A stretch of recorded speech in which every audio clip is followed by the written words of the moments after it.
algunas de las cosas que hablaremos hoy pues no son muy agradables, pero en general creo que todos y todas compartimos esa preocupación saludable porque algunas de las equivocaciones clásicas no se vuelvan a hacer, o si nos equivocamos que sea de otra manera, o sea escuchando otras voces, en particular las voces de la ciencia. Esta mañana cuando terminaba de enfocar qué les voy a contar en Algemesí, pues pensé en una idea que me va dando vueltas últimamente cada vez más, y es la idea de que vivimos en una sociedad muy débil. Lo voy a desarrollar un poquito al principio, pero quedémonos un poco con este mensaje, y además quería haceros partícipe de una reflexión que comparto muchas veces por las mañanas antes de salir de casa con mis propios hijos, a los que les digo, la gente no es capaz de encajar toda la realidad, pero no tanto porque sea mucha, sino porque en la realidad hay piezas muy indigestas. ¿Cuánta realidad les voy a mostrar hoy? Y curiosamente, la gente de los barrios más difíciles, más duros, más machacados, encaja mucha más realidad que la gente de los barrios acomodados, de los barrios, en fin, pudientes. Y no es casualidad. Y eso es una situación a tiempo de hoy que a lo largo de la historia se ha repetido muchas veces. ¿Cuánta realidad podemos encajar? Pues esto realmente es difícil de estimar y, como digo, depende mucho de las circunstancias. No es lo mismo esta tarde aquí que en el colegio, en la universidad o en el Parlamento o leyendo un libro de manera más reflexiva. No es la misma cantidad de realidad que podemos encajar.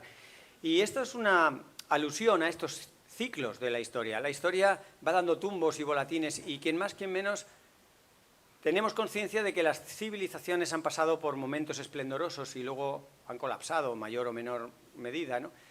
Estos ciclos son bastante predecibles y para mí una de las ilusiones y de las esperanzas es que aprendiendo de estos ciclos de la historia pasemos rápido por las fases que nos hacen débiles. Lo que nos hace débil es precisamente la comodidad, el auge, el esplendor, el que Europa haya estado tantas décadas alejada de la guerra como una manera de solucionar conflictos, paradójicamente nos hace débiles. Nos hace pensar que eso no va a ocurrir. Y cuando ocurre, nos pilla, pues eso, muy descolocados. Así que vienen curvas, a nadie se le escapa la idea de que vienen situaciones más difíciles, cambio climático, pero no solo, ¿no? Todos los conflictos, la policrisis, que me daba un poco de ternura cuando los CEOs del World Economic Forum, ¿no? Del Foro Económico Mundial, que se juntan una vez cada año en Davos, en Suiza, ¿no? Y salían muchos de ellos aquejados de policrisis. Cuando esa misma charla la doy en Vallecas, o incluso a mis estudiantes en la universidad, ellos no tienen ninguna policrisis. Ellos llevan ya 10 años hartos, cansados, preocupados y muy informados de lo que está pasando. Sin embargo, estos CEOs que vivían un poco en el mundo del aire acondicionado y del centro comercial de alto standing, no encajan esa realidad. Dicen, no me digas que simultáneamente tenemos un conflicto geopolítico, sanitario, medioambiental. Y digo, sí, bienvenido a la vida real. Es que la vida real es difícil. ¿Cuánta realidad podemos encajar? Ya digo, es todo una pregunta y la dejo un poco abierta. Yo sé que en mi charla de hoy diré muchas cosas, ¿no? Pero, por ejemplo, que somos el resultado que ahora mismo vivimos en una sociedad débil, ¿cómo lo sabemos? ¿Esto es una invención mía? Bueno, hay algunas palabras clave. Estas 3 palabras clave definen, son un síntoma clarísimo de que una sociedad es débil. La hipocresía. Es fundamental ser hipócritas para llevarse medianamente bien. Yo no puedo ir por la calle diciéndole, oye, te huele el aliento, esa camiseta no te pega. Pero claro, si te pasas de hipocresía, al final no resuelves los problemas porque todo va bien. Se dice de una llamada de Aznar para ver si España iba bien, que en realidad solo tuvo que llamar a 16 personas en España. Coge el teléfono, ¿España va bien? Sí. España va bien. Y con 16 personas, España iba bien. Porque eran las 16 personas que entre ellas suman más de la mitad del Producto Interior Bruto de España. Todo lo demás daba igual. Claro, eso es muy hipócrita. Pensar que España va bien porque 16 personas le va bien, pero esa hipocresía es característica de una sociedad débil que no se enfrenta a ¿qué? Pues después de una guerra tienes los edificios rotos, después de una dana tienes los coches perdidos, las casas rotas. Eso te hace fuerte. Pero para mí la ilusión es que no tengamos que pasar por una tragedia así para ser fuertes. Escuchando a la ciencia, viendo la historia y dedicándole un ratito a pensar, podemos de alguna manera hacer un atajo, si queréis, a esta parte del ciclo que es cuando las cosas van bien, te vuelves blando. Bueno, pues como van a venir mal, en lugar de esperar a las próximas bofetadas, hagámonos fuerte antes, ¿no? Esta es un poco la idea y os planteo algo que últimamente me da bastante juego porque solo tengo media hora y estaría hablando toda la tarde hasta bien entrada la medianoche. Estas 6 preguntas para mí son una especie de, entre bromas, una manera de radiografiar la civilización en la que estamos. Una civilización hipócrita, negacionista, ¿no? Y populista. Son las 3 características de una civilización cuando micrófono que se queda sin baterías. No importa, no importa. Sigo hablando para por lo menos que se graben estos para el técnico de sonido, ¿no? Muy bien. Y a vosotros pues apelaré a mi voz de tenor. ¿Cambiamos por otro? Le cambiamos el magnético este de aquí. Este no sé dónde lo pego. Sácale la caperuza. Problemas técnicos que se suben. Ahí estamos, toma ya. Vale, bien. Decía que hipocresía, negacionismo y populismo son 3 características que se ven desde el Imperio Romano, los periodos medievales, todos los momentos en que una civilización se asoma a una crisis creada por ella misma. Porque ¿por qué crece como un merengue una civilización? Porque normalmente sobreexplota recursos. Sobreexplota personas, sobreexplota cosas, y eso muy sostenible no es. Y a lo largo del tiempo, eso que le ha llevado hasta arriba es precisamente lo que le lleva a un colapso, en fin, un momento duro. De ese momento duro sale gente muy fuerte, porque ser fuerte es la única opción. Y a mí me gustaría que aprendiéramos a ser fuertes sin pegarnos todos estos trastazos, ¿no? Bien, que no os he contado las 6 preguntas del guindo. 6 preguntas, no sé si en Valencia os caéis de un guindo, no sé si aquí tenéis muchos guindos, pero te haces el mismo daño cayéndote de un naranjo. Podíamos cambiar, o una higuera. Aquí la gente que se cae de una higuera. Bien, imaginaros cayéndoos de la higuera cuando os hacen una pregunta como ¿a quién alimenta el sistema alimentario? El sistema alimentario global se caracteriza por generar el doble de la comida que hace falta para que comamos y hay 11 millones de personas que mueren de hambre cada año. ¿A quién alimenta este sistema? Bien. ¿A quién aseguran las aseguradoras? Pensemos, yo ingenuamente pensaba que las aseguradoras, oye, tú pagas una póliza, me asegura a mí. Yo soy un ente corpóreo. No, no. Las aseguradoras aseguran a sí mismas. Lo vimos con el tema del incendio, los incendios que hubo en California en enero de este año. Si recordáis los periódicos, unos incendios que no se podían apagar. Unos incendios que, como la Dana, son naturales, pero están tremendamente amplificados por el cambio climático. Las condiciones de sequía sostenida dejaron mucha vegetación, pues que era un combustible tremendo. Y cuando los vientos de Santa Ana, que se dan siempre en esa época, más fuertes todavía por el cambio climático, pues fue el cóctel terrible. ¿Qué hicieron las aseguradoras? 3 o 4 meses antes dijeron, uy, se va a liar una. Cancelaron 90.000 pólizas. Y cuando les dijeron, oye, ¿qué ha pasado? Después de los incendios la gente no tenía ni casa ni nada. Pues varias dijeron, es que nosotros teníamos que velar por nuestra solvencia financiera. Por lo tanto, las aseguradoras se aseguran a sí mismas. ¡Ostras! Bien, ¿y a quién protege la legislación ambiental? Cuando son las propias empresas promotoras de un proyecto las que contratan a quien dice cuál es mi impacto. Y ojo que si no me gusta tu informe no te vuelvo a contratar. Perdón, no he dicho nada. La ley está todo bien, está todo perfecto. ¿A quién protege? La ley de legislación, la legislación ambiental. Pues protege, como todas las leyes, al promotor. Porque en nuestra propia Constitución se antepone la economía a las personas. Y no es que nuestra Constitución esté mal. Está orientada pues como todas las del norte global. Son constituciones colonialistas, pero aparte de ese pequeño detalle que ahora encaja menos, desde luego lo que son es, la economía es un requisito para las personas. Yo quizá tengo ahí un pequeño conflicto porque desde la ecología decimos sin ecología no hay economía. Yo creo que en la Constitución tenemos bastantes razones para darle un buen meneo, pero la Constitución nuestra, como todas, no tiene un botón de reset. No tiene un mecanismo, y lo he hablado con jueces, para cambiar la Constitución, porque durante el tiempo que se esté cambiando, el Estado es aconstitucional. ¿Os acordáis del 15M y demás? Hubo unas situaciones en las que, ostras, si navegamos por aquí, navegamos en terra ignota. Claro, somos una sociedad débil, nos da miedo. No podemos estar 15 días sin Constitución, a ver qué nos va a pasar. No, la Constitución, vamos a ver, bueno, en fin. Otra, ¿a quién cobija la ley de vivienda? 4 millones de casas vacías. Y los jóvenes sobre todo, pero mucha gente no puede pagarse el alquiler y no puede conseguir una casa digna. Y es el artículo número 47 de la Constitución Española, el artículo número 23 de los derechos humanos, el derecho a una vivienda digna. 4 millones de casas vacías. La gente no tiene casa y, eso sí, el sector de la construcción no para de crecer y encadena 3 años consecutivos de un crecimiento mayor del 2% anual. No entiendo nada. O sea, unos hacen casas, hay casas vacías y la gente no tiene casas. Entonces, ¿las casas? Bien, y sigo cayéndome. Por ejemplo, ¿a quién defienden los políticos? Aquí en esta querida nuestra comunidad valenciana. No hace falta que hurgue mucho, ¿no? ¿Y a quién financian los fondos de inversión? Fijaros, una de las características de nuestra sociedad es que el que pone el dinero, y por tanto exige, cada vez está más deslocalizado, más lejano de donde ocurren las cosas. De tal manera que yo pongo mi dinero a funcionar en Valencia y yo no tengo ningún apego en Valencia, pero yo quiero que ese dinero rinda. Y soy implacable, quiero que ese fondo dé dinero. No, pero es que va a atentar contra los usos tradicionales de los agricultores del no sé qué. ¿Y a mí qué me importan esos señores? Claro, si tú vivieras allí, te importarían. Y entonces un japonés, un alemán, un norteamericano, pone unos fondos de inversión y eso teóricamente, eso nos trae prosperidad. Eso teóricamente es riqueza, pero para ellos, que están a 5.000 kilómetros... Bien, yo también caí del guindo de eso. El cambio climático es muy difícil de entender, es muy difícil de arreglar y es muy difícil todo, ¿no? Hacerse a la idea de que está aquí. Pinceladas de la hemeroteca, os puedo poner muchas. Podemos empezar, por ejemplo, con este tifón que asoló Japón y fue un tifón de récord, pero lo que ocurre en Japón, no sé por qué, a nosotros nos importa entre 0 y 0,1...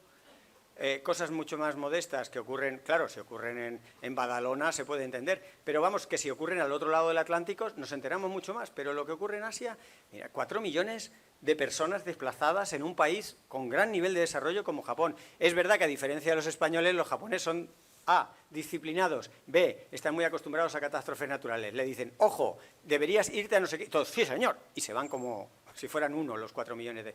Pero no, aquí no nos enteramos de nada. Esto es una muestra de 2 tormentas Arca, 2 tormentas que la cantidad de precipitación que dejaron caer era equivalente a lo que se calcula científicamente que cayó en el gran diluvio universal. Se llaman tormentas Arca precisamente porque es el Arca de Noé lo que les da nombre. El huracán Helen por sí solo ya hubiera sido un récord, pero pocas semanas después vino el huracán Milton. 2 super récords de tormentas que normalmente estarían ocurriendo cada 300, 400 años, ocurren, pero además 2 en una misma estación. De esto quizá no hace falta hablar mucho. Reino Unido. Esto sigue, o sea, es que yo podría la película irla encadenando. Poco después, ¿os acordáis de la Armada Invencible? Qué nombre, Invencible. ¿A quién se le ocurre? Es que locos ha habido en todas las épocas. ¿A quién se le ocurre salir con tu armada, por muy invencible que la hayas llamado, en otoño? Por el Mar del Norte. Claro, lo que ocurre es que si saliera la Armada Invencible, igual no, en estos momentos no llegaría a hacer ni los primeros 100 kilómetros, porque esta tormenta Darra es como las danas, como los incendios que os decía, un fenómeno natural amplificadísimo por el cambio climático. Esta tormenta tenía vientos continuados durante varios días de 180 kilómetros por hora, con ráfagas de 240 kilómetros, la velocidad de un Fórmula 1. Y también hay que admitir, y sé que esto puede ser un poco delicado, ¿no?, la atención que le hemos pegado a la dana que ocurrió aquí, que se llevó por delante 200, casi 30 personas, pero el año anterior ocurrió otra dana, que como ocurrió en el norte de África, pues bueno, esa otra, muy parecida del ciclón Daniel, causó más de 20.000 muertos.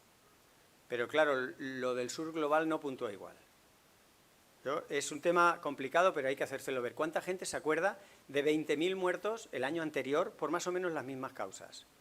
Y esto tiene mucho que ver con esta sociedad hipócrita, ¿no?, en la que os estaba diciendo un poco que navegamos, ¿no? Las malas noticias, las justas. ¿Cuánta realidad puedo encajar? Yo no puedo encajar una realidad tremenda hoy, otra después, ya ha venido el Valladares y me ha dado 6 seguidas. ¿Qué está pasando? De alguna manera, con más o menos conocimiento, todos intuimos que este calentamiento de fondo está activando muchas cosas, ¿no? Básicamente la Tierra se está volviendo más oscura. Esto puede ser una forma de sintetizarlo. ¿Por qué? Porque desprende cada vez menos radiación solar de la que absorbe. Estas dos líneas son precisamente esa separación, la radiación que se queda y la radiación que reemite. Cada vez es menos la que remite y por eso la imagen de la Tierra cada vez va siendo un poco más oscura, porque tenemos unos gases que se quedan con cada vez mayor cantidad de radiación. Y de forma muy casi poética, fijaros que el punto en el que empiezan a separarse de forma muy dramática las dos curvas es precisamente el año 2015. ¿Qué ocurrió en el año 2015? Entre otras cosas, la cumbre famosa de París, la gran sonrisa de Obama, diciendo «Yes, we can». Y, bueno, pudimos por lo menos firmar el Acuerdo de París, pero poco más. Bien, eventos extremos. ¿Por qué hay más energía en la atmósfera? Esto es munición que os doy, argumentos para que podáis negociar con el negacionista. Porque siempre tenemos uno cerca, más cerca de lo que pensamos. Incluso a veces nosotros mismos, con toda esta incertidumbre científica que no lo sabe todo exactamente. Bueno, pues inundaciones y sequías son dos caras de la misma moneda. Hemos estado 2 o 3 meses, la gente que nos intentamos dedicar en las redes, sobre todo a contar lo que pasa con el cambio climático, dudando si era el momento de hablar de sequía. Para mí sí, porque es cuando tienes agua y cuando puedes gestionarla. Cuando ya está la sequía, ¿qué haces hablando de sequía? A lamentarte, como dice mi hija, a llorar a la llorería. Pero cuando tienes agua es cuando puedes decir, oye, guarda ese agua que viene luego la sequía. Pero claro, cuando decía algo de sequía en las redes, unos cuantos venían y me decían, Fernando, no te enteras de nada, asómate a la ventana, está lloviendo y tal. Yo digo, paciencia, cuenta hasta 3, me han enseñado un poco el ABC del tal. Pero lo que quiero explicaros es que, fijaros, Barcelona, por ya no cebarnos con Valencia, pero Barcelona empezó el año, el 2024, con la mayor sequía histórica. Nunca, desde que hay registros, en más de un siglo, Cataluña tuvo ese estrés hídrico, esa sequía. Bien, ¿cómo acabó el año? Con una dana de récord, no comparable a la de Valencia, pero sí de récord para lo que eran las danas en Barcelona. En el mismo año, en el mismo espacio geográfico. Ambas cosas se deben a lo mismo, a tener más energía en la atmósfera. Concretamente, son dos caras de la misma moneda porque por cada grado de calentamiento la atmósfera es capaz de almacenar un 7% más de vapor de agua. Así que una atmósfera más cálida lo que hace es le secuestra el agua líquida a la vegetación y al suelo, porque es más cálida, deseca y genera esa sequía o acelera o acentúa esa sequía. Pero cuando se dan las condiciones para una tormenta o una lluvia, hay más vapor de agua en juego y la lluvia es más intensa. Así que no es que tengas que decidir o sequías o inundaciones, es que las dos cosas se van acentuando por el mismo proceso, por el calor en la atmósfera. Bien. Y con el frío lo mismo. Tuvimos que aguantar a Donald Trump en su primer mandarinato, hablar de dónde está el cambio climático ahora que lo necesitamos, en plena ola de frío, quizás recordéis, en la costa este de Estados Unidos, congelados, unas imágenes tremendas. Y él se reía, ¿no?, con esa prepotencia que te da la ignorancia, y diciendo, pero ¿y el calentamiento? Tú dices, serás animal. Es que el calentamiento es lo que está generando esto. Déjame explicártelo un poco y te podemos hacer hasta un mapa. Y la Filomena fue un poco eso. Ese tipo de extremos, ¿no?, tan llamativos como ocurrieron sobre todo en el interior de la península, se deben a anomalías que se pueden explicar y que están muy relacionadas con el cambio climático. No es que el cambio climático directamente haya dado a la Filomena, igual que tampoco directamente ha causado la Dana, pero ha generado unas condiciones que hace que esos eventos se hagan más intensos.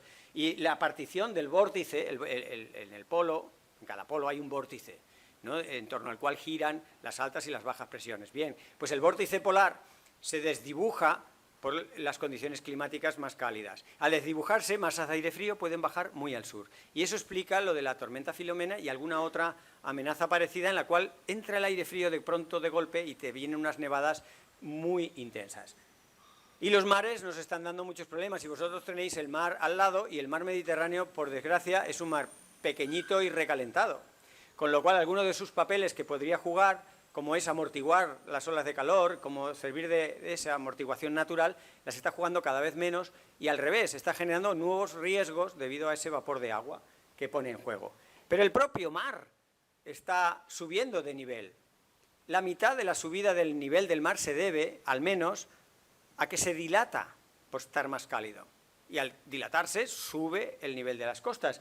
En esta imagen de ahí veis cómo se ha reconstruido el nivel promedio del mar en el País Vasco. Claro, con sus subidas y sus bajadas. Aquí tenéis episodios para los negacionistas o para el cuñado recalcitrante y refractario al conocimiento para aburrir. Porque cuando tú dices sube, él dice baja, y tú dices baja y luego sube. Y tú dices, esto es una conversación de cenutrios. Pero para eso se inventó la estadística. Tú en esa gráfica ves que va pegando bandazos, pero la estadística te dice si hay una tendencia, a pesar de las subidas y las variaciones entre año y año. Y el resultado es que la playa de Ondarreta, por ejemplo, en ese mapa, se espera, ahí tenéis la línea punteada en negro, es como es ahora, pero se espera para el 2050 una reducción de un 30%, que sería la línea roja, y una reducción de un 40% para fin de siglo, por la simple subida del mar.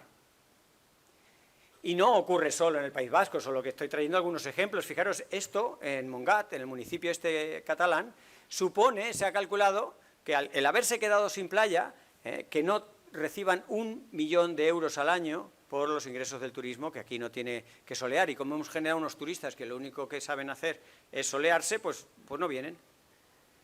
Y más preocupante que la subida del nivel del mar es el desbordamiento marino. Porque en realidad lo que más nos preocupa es el tiempo que el mar está fuera de su sitio. Y como veis en esa gráfica, crece exponencialmente con la subida del nivel del mar. Porque no depende solo del nivel del mar. Le afectan las velocidades del viento, las células de altas y bajas presiones, la dirección de las corrientes. Todo cosas que a su vez están siendo alteradas por el cambio climático. Así que es una evolución exponencial del desbordamiento del número de horas o días que el mar está fuera de su sitio. Y esto debería ser una línea recta y no lo es. No hay que ir a Cambridge, ¿no?, para darse cuenta. Eso debería ser una línea recta porque es la corriente en chorro que viene por la rotación de la Tierra desde el oeste hacia el este. Es esa misma corriente en chorro que a 10.000 metros de altitud pues permite volver de Estados Unidos en 1 hora menos que te cuesta ir y que los vuelos comerciales lo aprovechan muy bien. Esa corriente en chorros ha estado ahí desde que podemos calcular. Separa netamente lo que son las zonas muy frías polares de las zonas que están por debajo templadas. Pero cuando se vuelve así, tienes unas grandes ondulaciones. Quizá hayáis oído el término vaguadas, que se dice precisamente para intentar dar esa idea de que son vaguadas, son en realidad en 3 dimensiones, las vemos en un mapa, pero son grandes ondulaciones de algo que debería ser recto. ¿Y qué ocurre con esas grandes ondulaciones? Son debidas a que el gradiente frío-calor que hay entre el Ártico y el Antártico va disminuyendo, porque el Ártico se calienta proporcionalmente más rápido y ese gradiente es cada vez más pequeño y entonces la corriente en chorro se debilita. Esas grandes bolsas de aire frío y de aire caliente empiezan a circular sin tanto control y dan imágenes como esto. Este es el día 22 de enero de este año y parecen cambiadas, porque en enero había nieve en una playa de Florida a la vez que había una pradera casi verde en Alaska. Y esto habría que ir y decirle, Donald, ¿tienes un rato? El calor extremo avanza implacable. Cada vez vamos teniendo más evidencias de que esto va, pues eso, a un ritmo exponencial y es muy incómodo. Y a veces toca hablar de muertes por calor. Y mucha gente dice, bueno, no se ha muerto de calor, no ha sido el cambio climático. Bueno, la causa última ha sido a lo mejor un fallo cardiovascular o una arritmia o un problema respiratorio, en fin, sí, esa es la causa última, pero eso ha sido adelantado o acelerado o magnificado por el cambio climático o la ola de calor. Y para ver eso, para ver qué probabilidad hay de que eso se hubiera debido o no al cambio climático, está lo que se conoce como estudios de atribución. Y aquí no vale un tertuliano o un cuñado. Aquí hay ciencia complicada, multivariable, con unas matemáticas complejas, en las que o confiamos o no confiamos, que yo soy demócrata. Si decidimos no confiar, entonces, cuando te hagan un diagnóstico grave de tu enfermedad, tú digas, no confío, yo me voy a un gurú, medicina alternativa. La estadística está para estas cosas, para cosas complicadas. Y, por ejemplo, los estudios de atribución nos hablan que la letalidad del cambio climático ha aumentado un 30% en las últimas 2 décadas en Europa, pero en nuestra querida América Latina en un 130%. Y no tanto porque allí haga más calor, sino porque ahí tienen menos infraestructuras. Aquí tenemos un hospital, comparado con aquello, cada esquina. y tenemos unas logísticas para hacer frente a esas olas de calor que no tienen en Latinoamérica. Y también hay que hablar de dinero. Bueno, pues Donald Trump ya sabéis que desde abril ya no permite que se recojan datos climáticos en su propio país, ha intentado secuestrar todos los datos climáticos que evidenciaban el cambio climático, pero los científicos hemos hecho copias de seguridad en servidores fuera de Estados Unidos. Esto está ocurriendo, ¿eh? Esto no es ninguna exageración, esto no es como que me voy a caer del guindo, jiji, jajaja. No se pueden estimar en el propio país de Estados Unidos desde finales de mayo los riesgos de eventos extremos como se venían estimando por el NOAA, por ejemplo, que es la administración norteamericana. Ellos mismos, que han sido líderes en la estima, en la predicción de huracanes y de eventos climáticos extremos, por ideología, su gobierno ha decidido que no. No solo ha echado gente a la calle, sino que está quitando directamente datos. Bueno, hasta el 2023, que todavía no enredaba este hombre de pelo amarillo, tenemos datos de todo tipo. Y tenemos, por ejemplo, lo que le costaba a Estados Unidos el cambio climático. Estos son eventos, lo que se conocen como $1 billion disasters. Son desastres que cada evento individual costaba 1.000 millones. Es un billón anglosajón, 1.000 millones de dólares. Al principio de esta gráfica, en los años 80, había 3 o 4 al año y ahora hay más de 25. Básicamente, este tipo de estudios y otros lo que nos dicen es que los gastos, los costes económicos del cambio climático hoy son 6 veces más de lo que habíamos calculado y básicamente no tenemos dinero. No tenemos dinero hoy para hacer frente al cambio climático que está hoy. No estoy diciendo proyecciones, no, es que el cambio, ya veremos, y mis hijos que apechuguen. No, eso. ¿Y qué hacemos cuando no tenemos dinero? Pedimos un préstamo. Y tenemos al Banco Mundial y al Fondo Monetario Internacional muy predispuestos a, amablemente, con un moderado interés, prestarnos un dinerito para hacer frente a la catástrofe de hoy. Y que siga la bola, que siga la bola. Yo me endeudo, más cambio climático, no pasa nada. Si fuéramos felices, yo lo digo muchas veces, si esta fiesta, vamos a llamarla así, de sobreexplotación de los recursos nos hiciera sanos y felices, o por lo menos felices, aunque no fueran sanos, pero es que no estamos bien de la cabeza. Los informes de salud mental revelan que desde la COVID el norte global no ha levantado cabeza. El estrés, sí, pero también la ansiedad, la depresión y el suicidio. Entre los jóvenes, la segunda causa de muerte no natural. En fin. Y aquí están mis pobres amigos que se escoge una policrisis cada vez que analizan los riesgos para su dinero. El Fondo Económico Mundial, desde luego, no son hermanitas de la caridad, no son una ONG, lo que quieren es sacarle más dinero a su dinero, es así de claro. Y analizan cuáles son los riesgos en sus inversiones. Y los riesgos están pintados en verde. No los ha pintado un perro flauta, los han pintado los analistas de las principales financieras del mundo. Y te dicen que los riesgos para la economía no son económicos. Hace años que no son económicos. Es decir, cuando ahora tenemos una crisis económica, no es una crisis económica.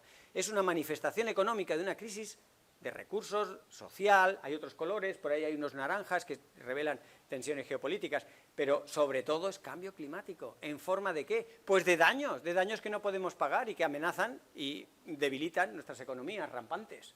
Hemos creado esa civilización que antepone pues, la economía a las personas y todo tan bien y tan ricamente, porque somos hipócritas. Porque hasta que no llega alguien y te rasca así, el emperador está desnudo y todos dicen, oye, qué traje, ¿no? El emperador, ¿cómo presume? Esta foto, alguien sabrá de los de aquí quizá dónde ha sido tomada, pero me la pasó una mujer por correo electrónico en noviembre, que me veía luchar con Eduardo Inda y con tanta gente en los telediarios, en los tal, y me decía, Fernando, muestra esta foto, habla de esta foto. No es que Albaluz sea la peor inmobiliaria del mundo, pero creo que por pudor, por decencia, yo ese cartel o lo hubiera quitado o le hubiera puesto, no sé, una tela o algo, ¿no? Porque ofrecerte un paraíso inmobiliario en una zona que directamente inunda el cartel en el que lo anuncias, me parece que es como el colmo. Pero revela un poco esto, ¿no? Y fijaros, antes en la entrevista le comentaba que a mí me parece grave como civilización, porque yo he participado en algunas manifestaciones contra Amazon. Si no cambiamos el sistema, saldrán mazoncitos. O sea, es que es el sistema, somos nosotros. Las 3 patas del triángulo, ¿no? La sociedad civil, los representantes políticos y el sector privado, o nos caemos colectivamente del guindo, O si no, bueno, pues que viva la fiesta. Y yo soy demócrata, si entendiendo lo que está pasando decimos, vamos a reventar los límites planetarios y que salga el sol por Antequera, bien. Pero es que ni lo estamos pasando bien, ni creo que todo el mundo sepa lo que estamos haciendo, ¿no? Fijaros que ese día, la EMET, a las 7:30, no hace falta que lo repita, lo que ocurrió, bien. Tampoco hace falta que insista mucho la dudosa, digamos, acción política, ¿vale? Pero, ¿qué hacía, por ejemplo, la Ford? ¿Qué hacían trabajadores en la Ford? Digo la Ford como otros muchos, que también había una responsabilidad de los dueños de las empresas, de las actividades económicas, que podrían haber dicho, mira, hoy no construyáis coches, ¿no? Pero es que muchos de los trabajadores, y yo me pongo el primero, porque yo me enteré ese día que tenemos un derecho que ha costado mucho conseguir y que no lo ejercemos porque ni sabemos ni hemos preguntado, que es a no ir a trabajar si hay una amenaza fundada ante tu integridad física. Y yo eso no lo sabía. Y mucha gente piensa, no, es que si no voy a trabajar, igual no me renuevan o me descuentan el dinero. No lo pueden hacer. Hay un derecho que te asiste. En fin, que fallamos un poco como sociedad, ¿no? Y esta es, para mí, la gráfica, esto es una parte un poco friki de mi carta de los Reyes Magos. Es friki porque es numérica, bueno, no numérica, pero que es como medio gráfica, ¿no? La actividad económica después de la Dana o después de cualquiera de estos eventos que estamos hablando, lo primero hay que pasar la fase 1, recuperar, ponerse un poco en pie. La fase 2, sostenerse, vale, hemos logrado recuperar algunas cosas, que no se nos caigan, vale. Pero luego viene la fase 3, en la que deberíamos tomárnoslo con un poco de calma, que es la de la competitividad. Esto de la competitividad nos seduce muchísimo, pero lo dejaría para Roland Garros. Porque se puede demostrar numéricamente que la competitividad es una forma muy poco eficiente de gestionar los recursos. Es 1000 veces más eficiente cuando vienen curvas, cuando la cosa está difícil, gestionarlo de manera colaborativa. Por eso rápidamente intentemos pasar a la colaboración. Todavía estamos en la parte izquierda del gráfico, que habla de riqueza. A mí no es la parte que más me interesa, pero creo que es un requisito para ir a la segunda parte, la de bienestar. Y por cierto, todos y todas tenemos que pedir explícitamente nuestro derecho a formar parte de la definición de qué es prosperidad. Nos la han dado puesta. Y por las noches hay un comentador de televisión que dice, España crece al 2%, y se supone que eso es una indicación de prosperidad. Pues igual lo pensamos y lo redefinimos, ¿no? Bien, yo, sea lo que sea, a la derecha bienestar, prosperidad, pues por supuesto que hay que reajustar la producción y el consumo. Lo que no se puede es hacer el doble de la comida que hace falta para comer. Por mucho que haya unos fondos de inversión y unas propuestas económicas, y desde luego hay que llegar al nivel 6 cuanto antes, que pasa por encajarnos en los límites planetarios. Son condiciones físicas, químicas, biológicas para que nosotros podamos vivir. No, al planeta le va a dar igual, y a los sipuncúlidos, y a los tardígrados, y a los foraminíferos, y a los virus, les va a dar bastante igual, mucho de lo que nos preocupa. Y somos nosotros. Entonces lo de bajar, que muchos lo ven como un fallo, como volver a las cavernas, en realidad eso es inteligencia.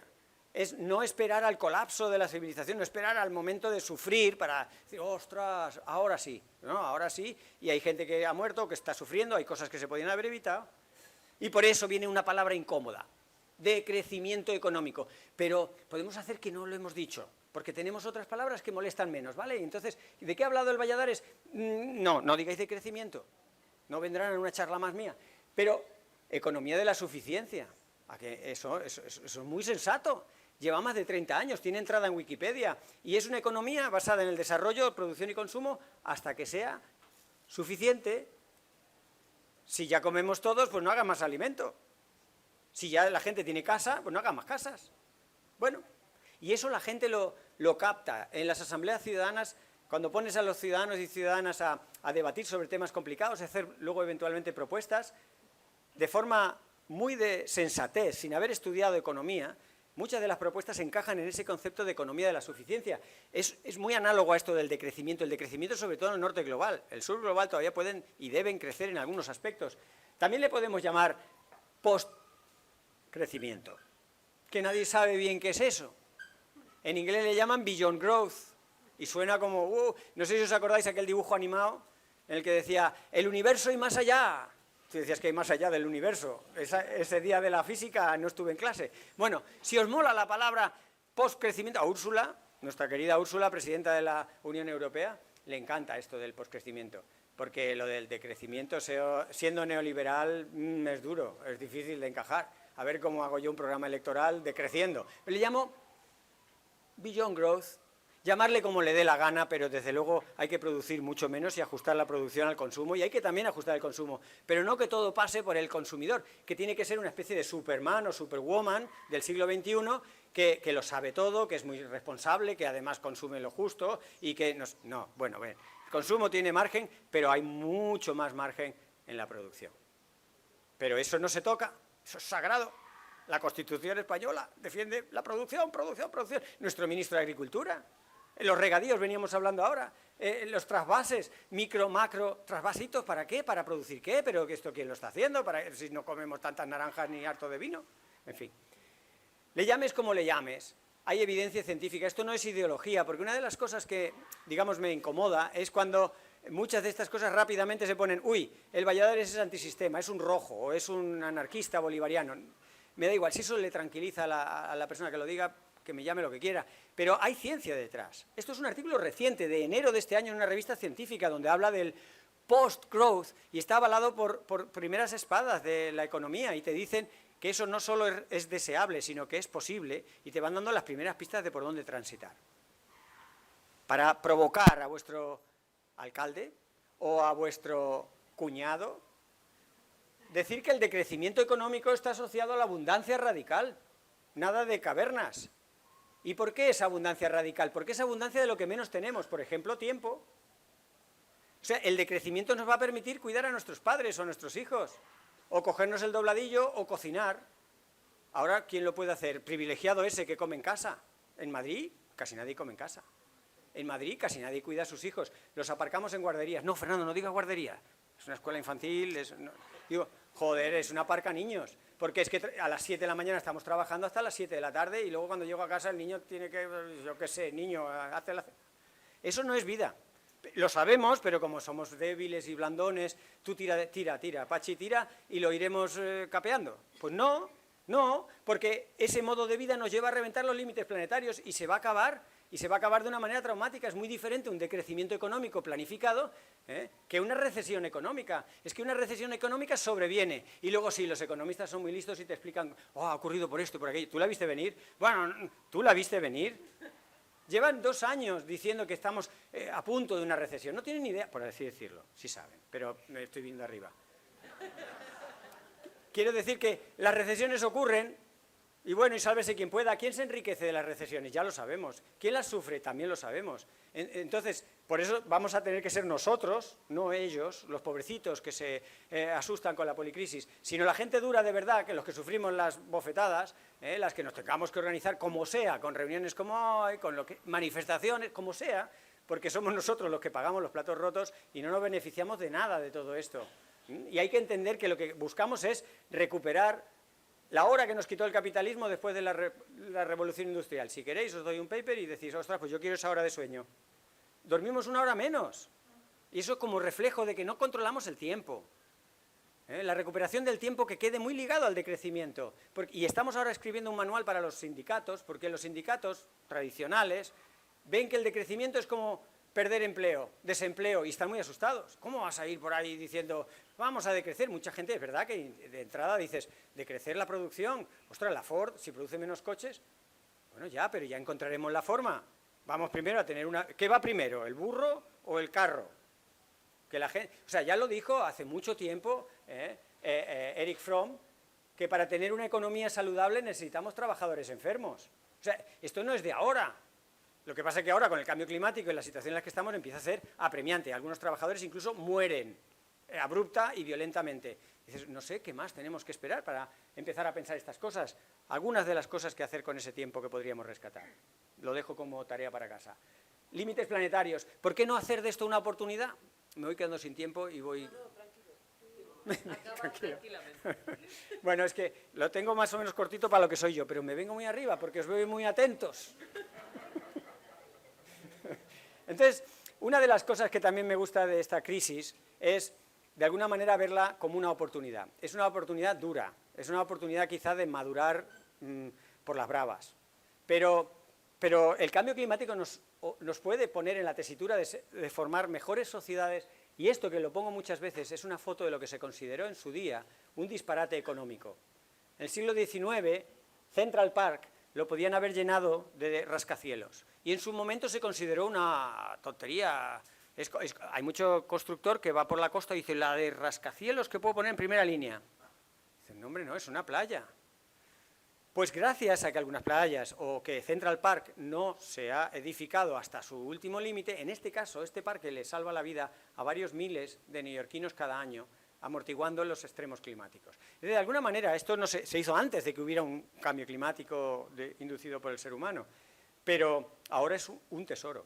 Y en la pandemia seguramente habréis vivido, yo por la zona de Madrid donde me movía, mucha gente redescubrió la naturaleza y nos encontrábamos dando paseos y decía, jo, pues menos mal que teníamos este parque, oye, pues qué estupendo, y mucha gente se compró las primeras casi botas de montaña, pues ¿y qué voy a hacer si es que no puedo hacer otra cosa? Pues camina y verás qué bien, oye, qué bien.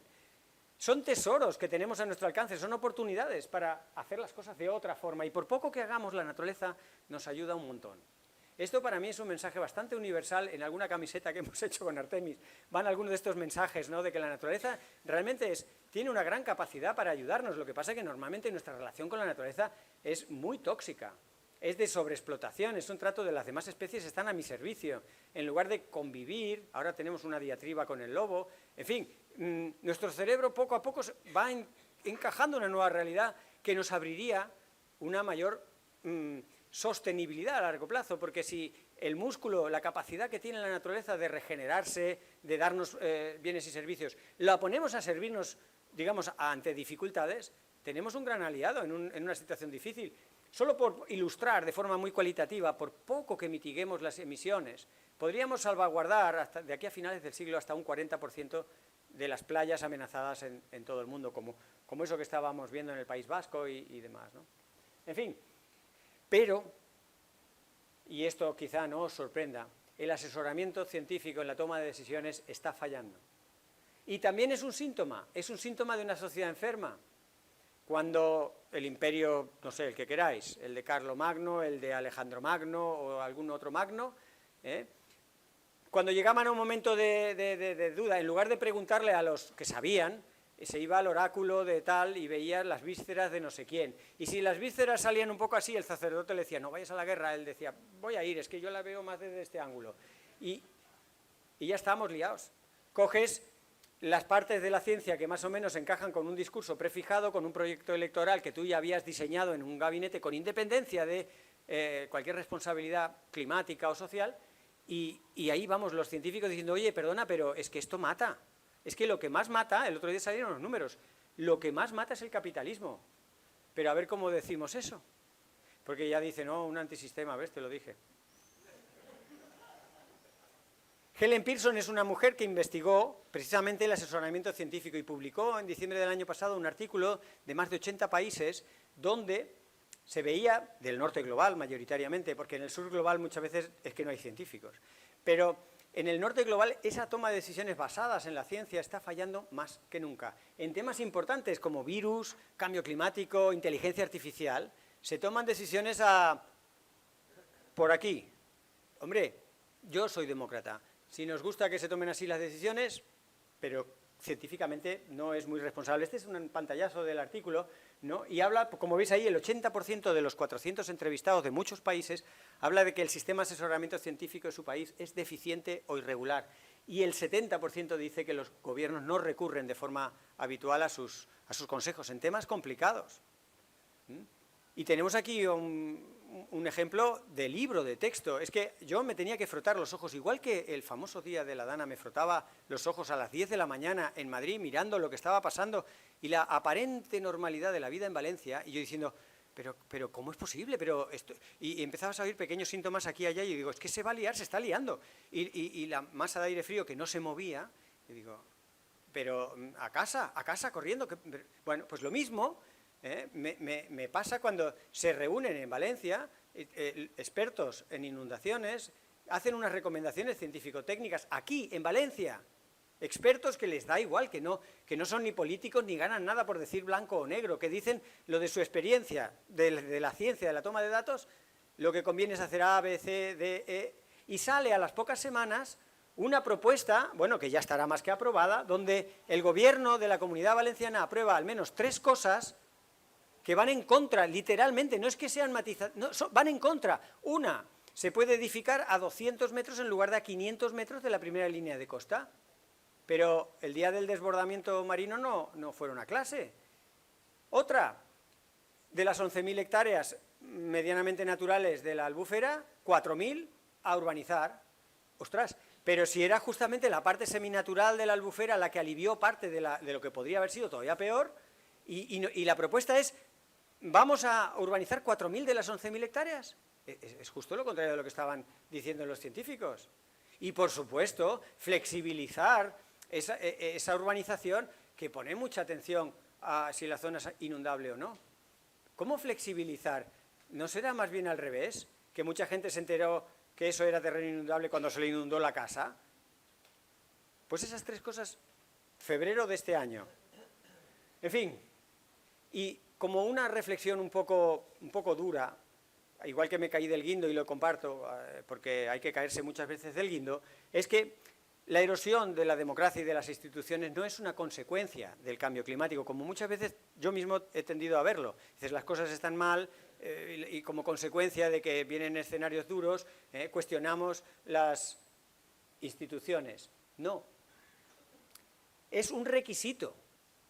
Hay que cuestionar a las instituciones, digamos, el AIS, para poder explotar hasta la última gota de petróleo, hasta el último recurso, para poder seguir haciendo cosas en contra de la recomendación científica. Es un requisito, porque ¿qué es una democracia por mal que funcione? Es un sistema de contrapesos, donde hay unos que son más de izquierda, de derecha, que tienen más dinero, menos dinero, que viven en Valencia o en Madrid. Bueno, no sé, son gente diferente, instituciones diferentes, con intereses diferentes, que se tienen que poner medianamente de acuerdo. Tú empiezas a soltar bulos y noticias falsas a discreción, y el objetivo no es que te creas las mentiras, el objetivo es que no te creas nada.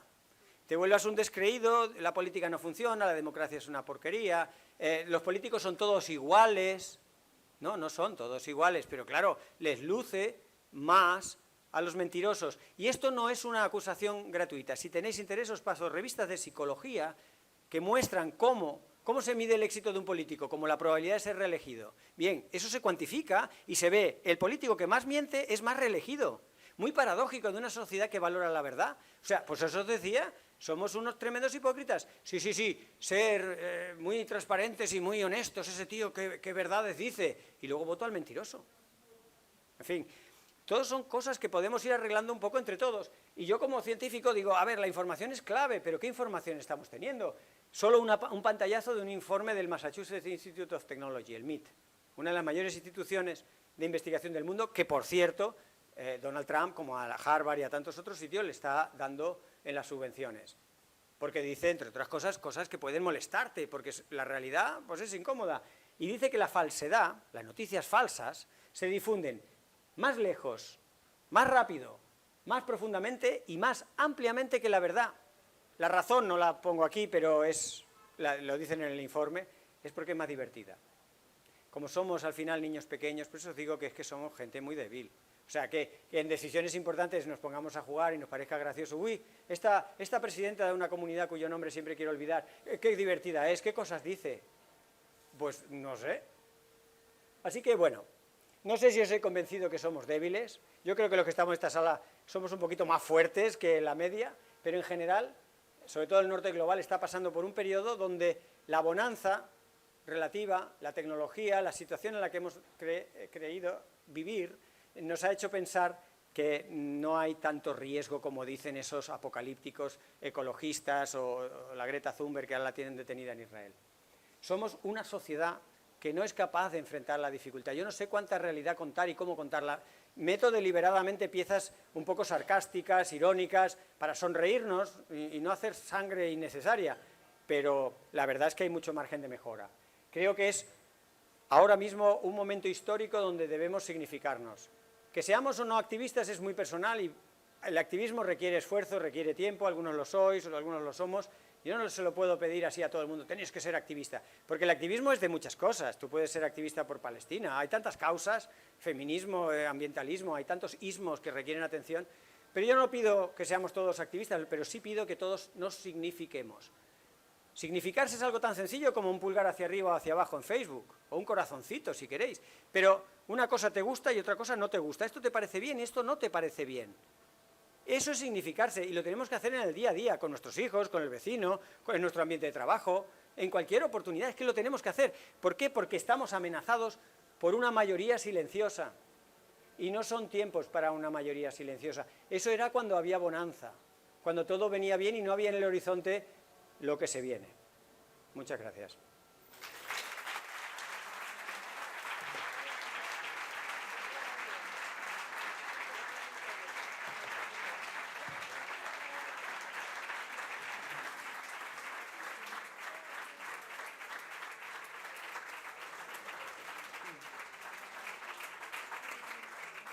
Bé, moltíssimes gràcies a Fernando per la seva conferència, que jo crec que ens ha mogut per dins a tots i totes.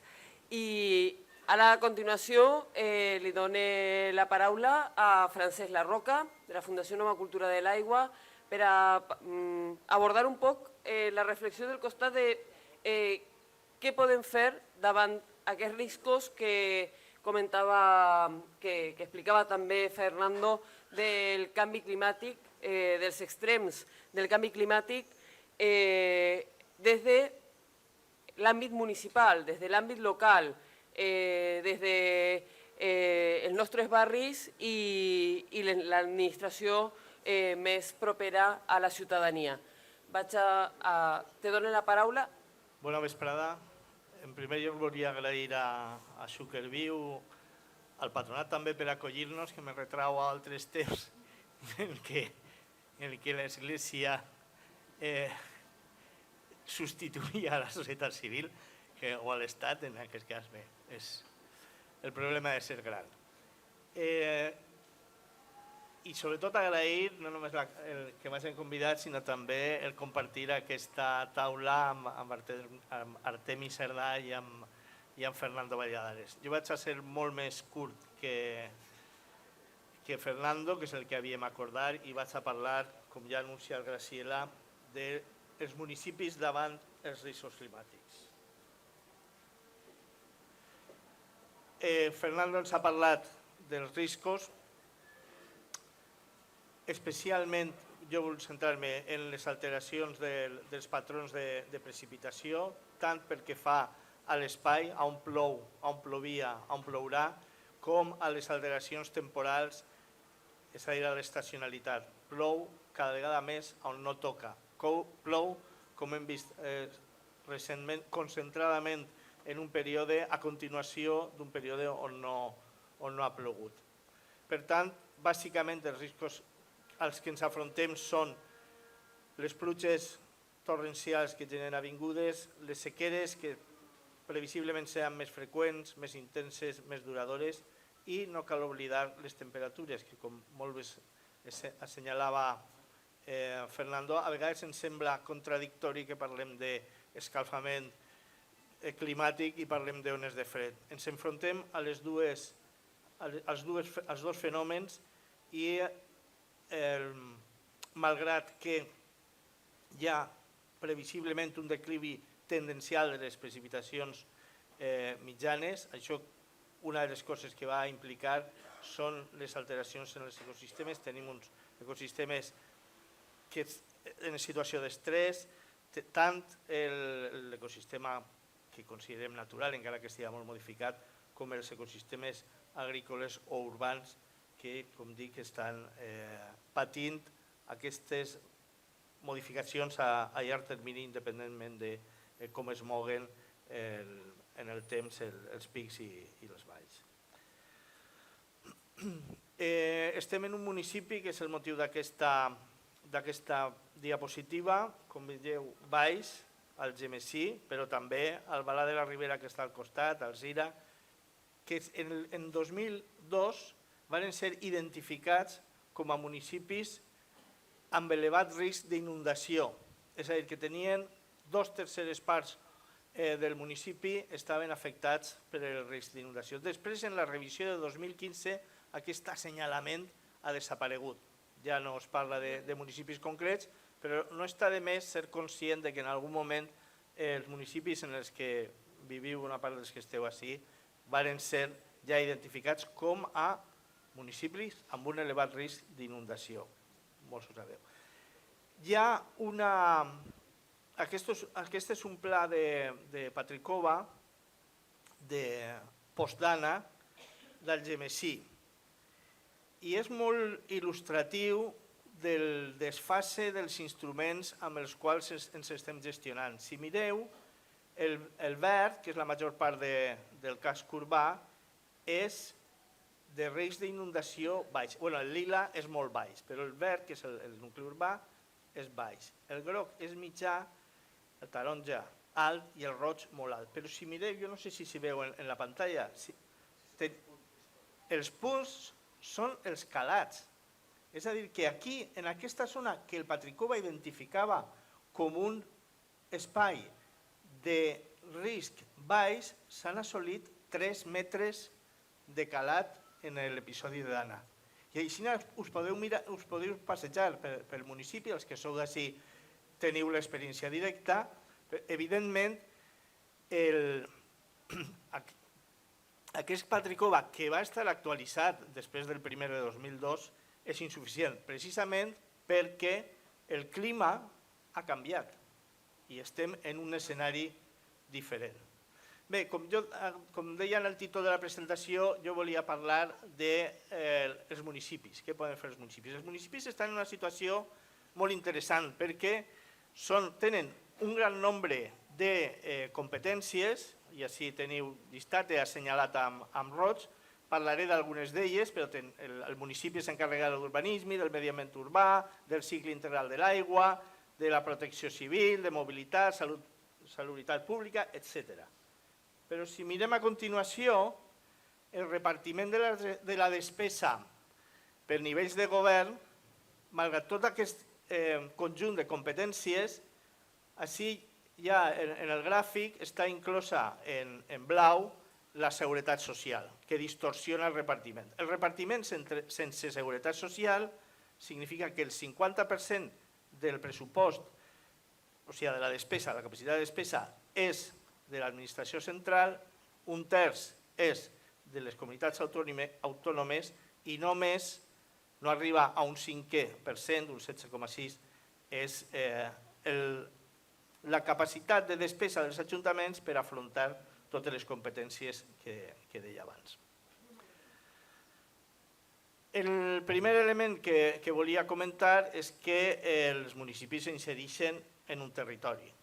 Tenen unes capacitats, unes competències en alguns aspectes, però no en tots. Quan parlem de gestió del risc d'inundacions, és inevitable situar el municipi en la seva conca, és a dir, l'aigua que ha inundat Algemesí fa uns mesos no ha brollat del municipi, venia de dalt i va continuar cap a baix.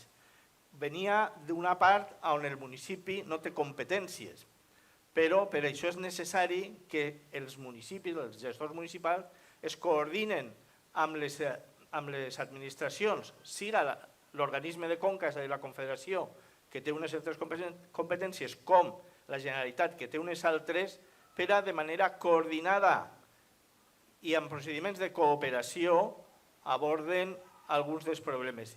I he subratllat coordinació i cooperació perquè són, per dir-ho suaument, assignatures pendents. Quan ho parla amb les administracions, tenen una tendència a dir no, això no és la meva competència.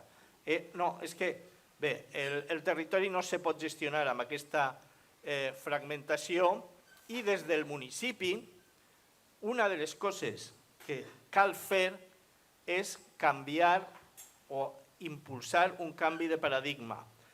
Escoltem, i especialment en aquests mesos, no, és que els rius cal netejar-los, no, és que necessitem més embassaments aigües amunt, no, és que necessitem...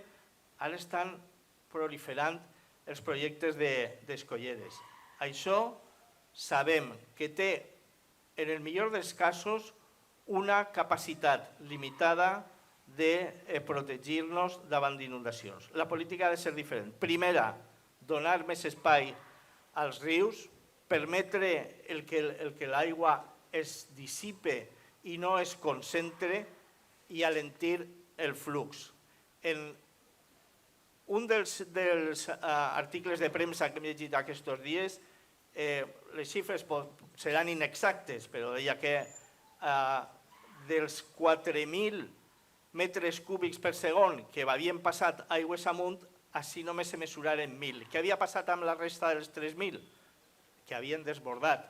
Havien desbordat i havien inundat camps i el que fora, però no havien fet el mal que haguera fet si s'hagueren concentrat i hagueren passat per ahí. Una competència que sí que és del municipi és l'urbanisme. Ahí depèn... Me sona amb el temps perquè... Ahí depèn de les situacions, si és edificació consolidada, urbanització consolidada, o són noves actuacions. Si les inundacions són pluvials, els instruments són uns, si són fluvials, l'enfocament és un altre que ja en part he enunciat. I després la magnitud. No valen els mateixos instruments per a tot tipus d'inundacions.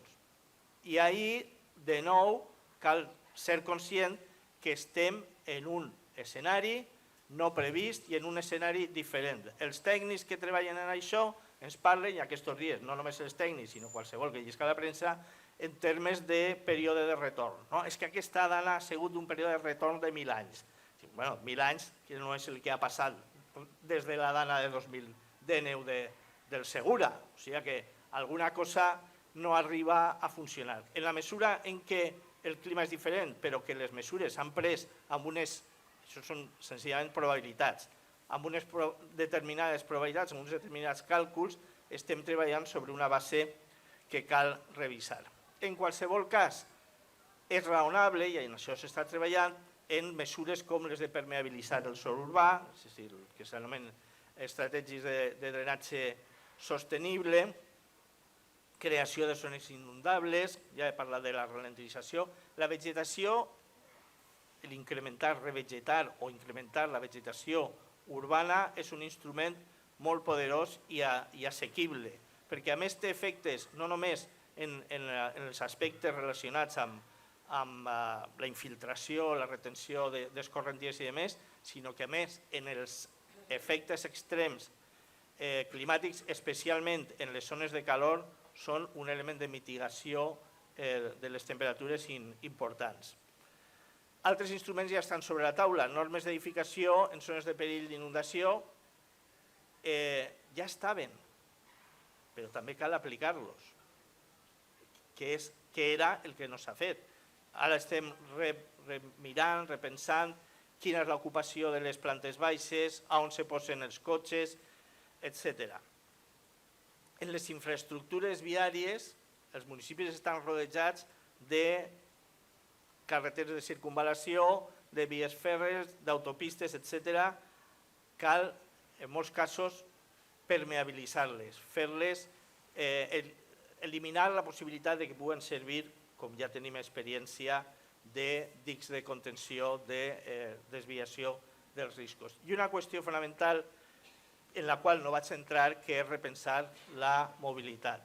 Tots tenim en el cap, en la memòria, les imatges dels cotxes amuntegats en els carrers fent de pressa i, per tant, augmentant el risc. O la gent que va morir per salvar el seu cotxe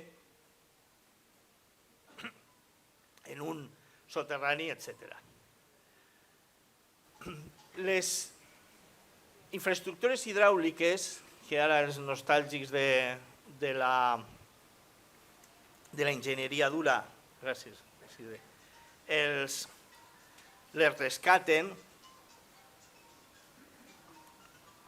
tenen un problema identificat, que és la creació de la falsa, la creació d'una falsa sensació de seguretat.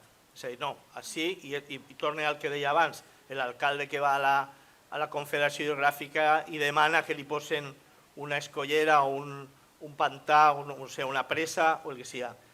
I diu, bueno, si ja està la pressa no tenim per què preocupar-nos. Bueno, una cosa hem après, així estem en bona part perquè Forata no va rebentar, però precisament era una pressa que si hi va estar molt a prop, que si haguera fallat, la catàstrofe haguera sigut important.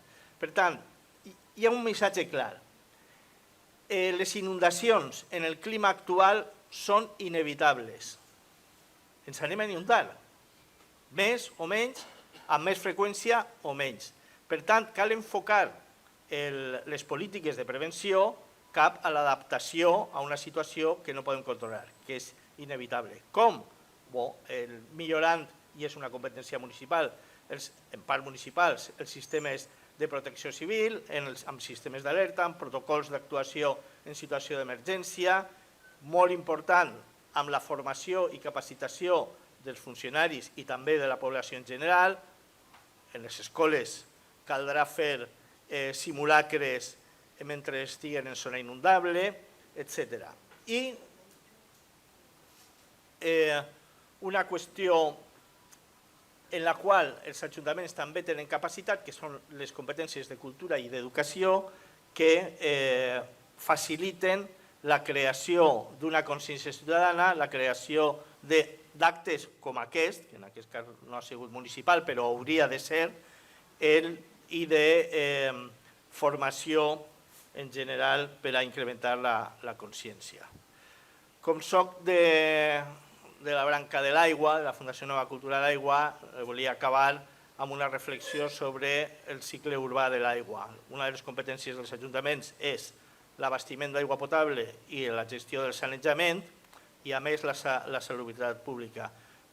En la situació d'emergència, l'aigua és cabal. Cal incrementar la resiliència d'aquests sistemes. Hem vist, també era una notícia de premsa recentment, en la zona de l'Horta Sud, han investigat l'increment de les infeccions, sobretot, si no recordem malament, eren xiquets, per la contaminació de les aigües. Tenim que enfortir els sistemes i desenvolupar instruments de prevenció, que és una paraula clau, i reducció de riscos amb instruments com els tancs de tempesta, també des del punt de vista qualitatiu, perquè són un instrument per a que la contaminació que hi ha sobre la superfície urbana no vagi directament als ecosistemes hídrics, sinó que es puga depurar, o el manteniment en bon estat de les xarxes, de tal manera que no hi hagi aquesta possibilitat de contaminació de fecals en les canonades d'abastiment, a més de millorar l'eficiència. Moltes gràcies per la vostra atenció.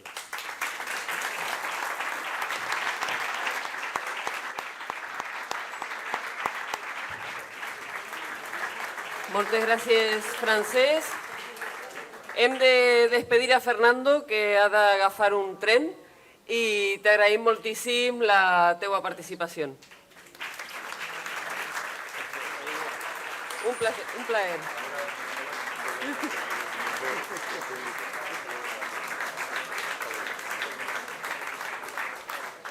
Molt bé. A continuació,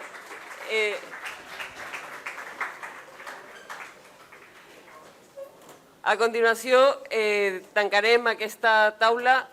Això no sé si resistirà. Acabarem aquesta taula d'intervencions amb la intervenció d'Artemis Cerdà, que molts de vosaltres conegueu i ja heu estat gaudint en ell de la passejada d'aquest matí, de l'eixida de camp. Ell és professor a la Universitat de València de Geografia i un expert en gestió de sòls forestals i agrícoles, i crec que és molt interessant escoltar el seu punt de vista respecte al paper que moltes vegades se mos oblida del sol, que és un recurs difícilment renovable quan el destrossem, no sols per a la vida en general, sinó també per a la prevenció i la gestió d'inundacions. Moltes gràcies per estar amb nosaltres. Tenia una presentació preparada com a universitari, com a del món acadèmic, però crec que no fa falta. Hi ha algunes coses que són més importants que el que vos dona així moltes dades, no? Entre les coses, perquè el que parlaré és molt obvi. Però jo estic un poc influït per la direcció que ha pres Fernando en els últims anys de la seva vida professional i vos llegiré alguna cosa que podeu consultar en internet per a que veieu la idea que porten que són 10 minuts que tinc que parlar, no? Perquè el debat és més important que el que jo diga. Bueno, el que he fet és... Jo crec que volia rendir-li un xocotet homenatge a Fernando Valladares. I jo el conec un poc més que vosaltres perquè el conec des de fa científicament 30 anys, un poc més. Ell té un parell d'anys més que jo. Fernando Valladares té 59.498 cites científiques, és a dir, han hagut més de 50.000 articles científics que han citat el seu treball. Té 104 articles científics que s'han citat més de 104 vegades. Això científic li diem en el número H. Des del 2020, és a dir, ja en plena pandèmia, l'han citat quasi 25.000 vegades en el món científic. I per què ho dic això? Perquè tinguem la sort de tindre un gran científic que en el tram final de la seva vida, li ho ha dit antes d'anar-se'n que anava a parlar d'ell, en el tram final de la seva vida professional, quan podia estar donant classe en qualsevol universitat del món, ha decidit implicar-se i comunicar el que sabem en el món de la ciència a tots vosaltres. I ho ha fet perquè a més té un pas per una malaltia, un càncer, un trasplantament de mèdula, que li porta moltes dificultats físiques, però el vegeu que està sempre dedicat a divulgar. Ell encara, avui, a pesar d'això entrebancs, recibeix més de 5.000 cites a l'any dels seus treballs científics. I s'ha dedicat a això. Recordeu-ho perquè al final veurem un altre exemple d'aquestes coses i de les conseqüències que pot tindre. En els temes de la dana en el que jo treballo en erosió i degradació de sòls. Els sòls poden parèixer alguna cosa que no són importants, però quan ho pensem un poc, tots mengem del sol. I fins i tot vos dic que anem vestits per als sols. Cotó, llanes, tots els productes naturals. Però degradar-los suposa una pèrdua de viabilitat, de sostenibilitat per al futur. Però a més de sols, determinen el cicle hidrològic.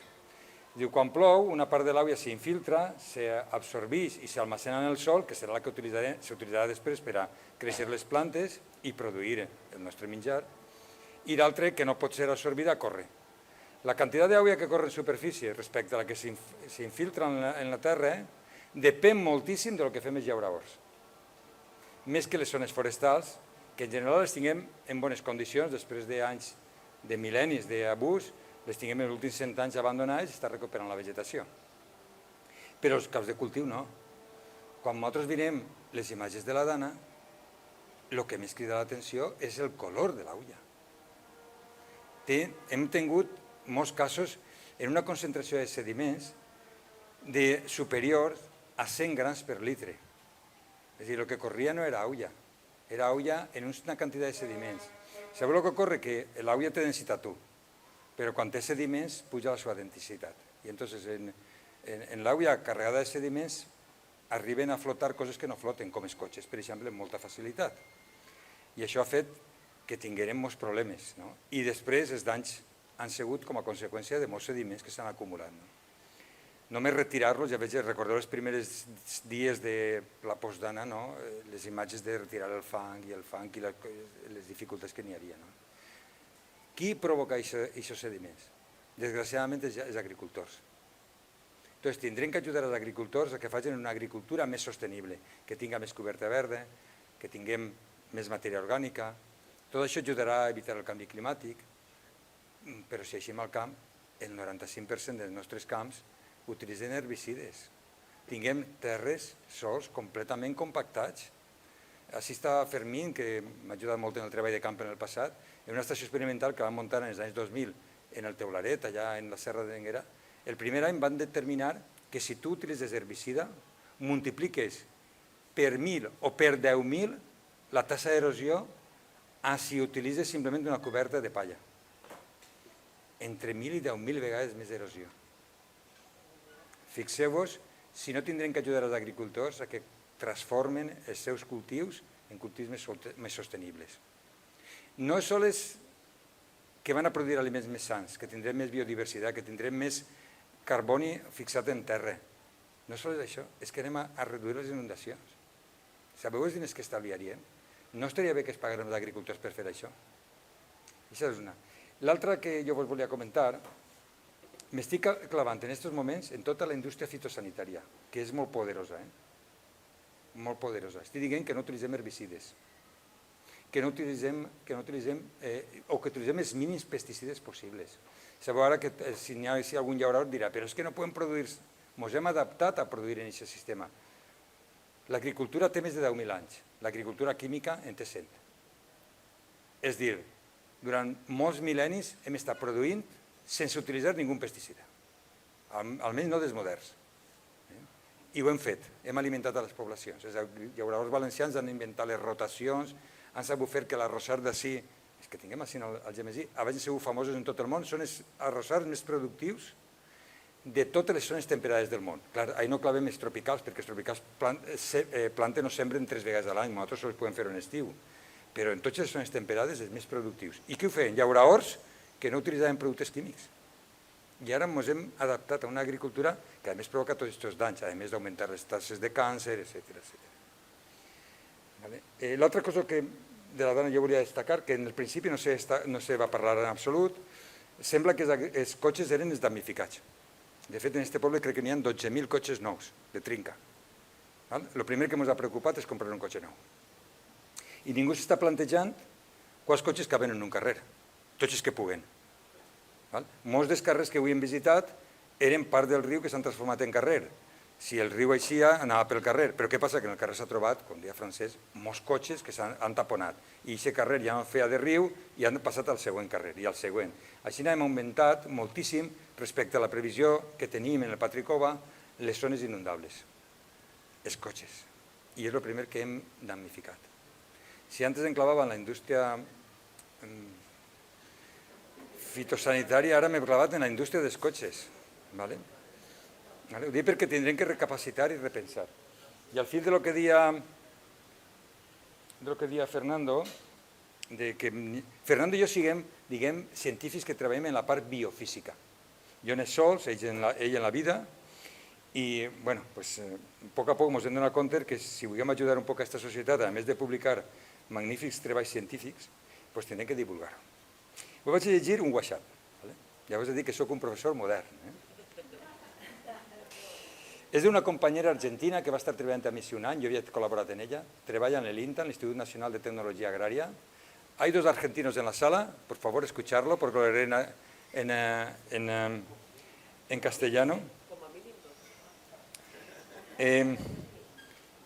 I, bueno, ella ha treballat amb mi un temps, jo treballo en sols, ella treballa en pesticides, i entonces els pesticides s'acumulen en el sol, després passen als aliments, ens els mengem, els respirem, ens dutxem en l'aigua que està carregada de pesticides.